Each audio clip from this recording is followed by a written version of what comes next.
39-24. Most everybody, at least on the chat room, picking TCU in this game. Yeah, I could see that. I definitely could see a blowout in this game. I mean, Kansas, I respect what they've done. I think Jalen Daniels is great. They can put up points. They put up all of 14 last week.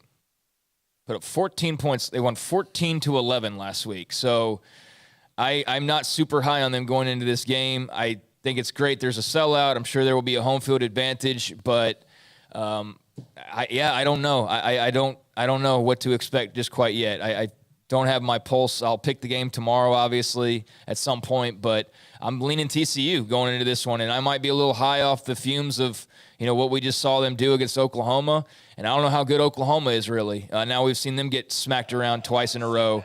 But I got it. It's my fault. Go ahead. But yeah, I don't know how good Oklahoma is either. But yeah, TCU is riding in on a pretty good feeling right now. I think Max Duggan is playing some good football. They've got a lot of weapons, and Kansas, for as much as they might have some athletes themselves, I mean, they're still kind of in a growing phase in that regard. Whereas TCU is filled with athletes when Sonny Dykes arrived. I mean, he didn't come in and transfer portal that roster. That's all guys that were there. Like all of them were there when he got there. So they've been in place. They know the drill. And, yeah, I'm leaning TCU right now, but maybe that changes in the next 24 hours. Right now I am, though. My feeling from 14-11, no matter what happens this weekend, to me for Kansas, is they had been winning because everyone was talking about their offense. They've learned how to win. Now, how many more times they'll have that feeling the rest of the year, I don't know. But they won an ugly game. And I think you have to win different type of games. Maybe a game that's a slugfest, maybe a game that's a up-and-down track meet. They won a game when their offense did not play well, which I don't know how many people thought they were going to win many games no matter what, but they won a game when the offense was not very productive. Daniels threw for 93 yards, but no picks, no touchdowns. He didn't hurt them.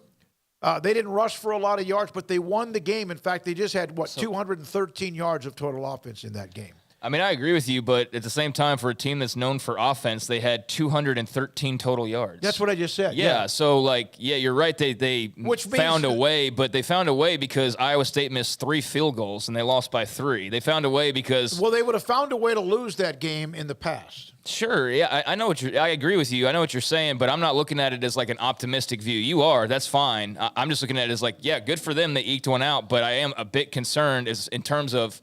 Last week, that was great. You did what you had to do.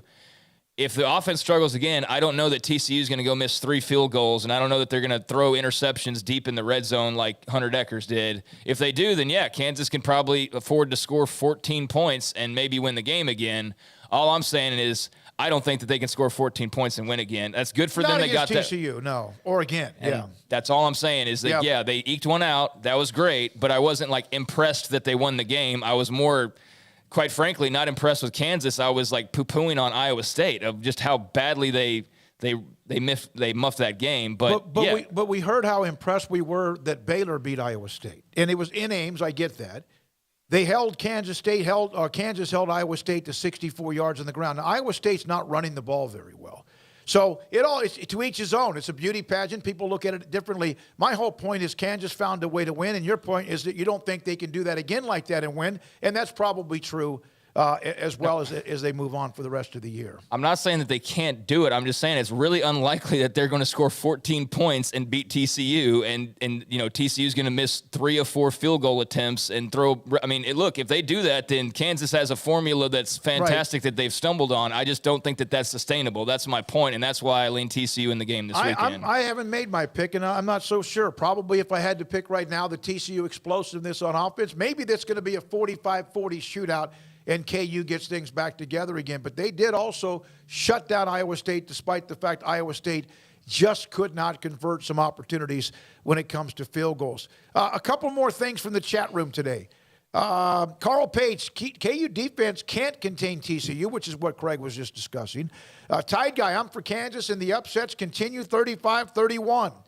Clint Moses, no Paul. Fireworks between the Smokes. Paul's out working on some things at the house. Things that he has to get fixed at the house. He'll be back with us tomorrow. Steve, Texas beat down at the showdown. Do you know what else happened in that Iowa State-Kansas game? No. Jarrell Brock had 1 carry and he got hurt and he didn't play the rest of the way. And Iowa State ended up with 26 rushing yards. Do you think TCU is going to run for 26 rushing yards?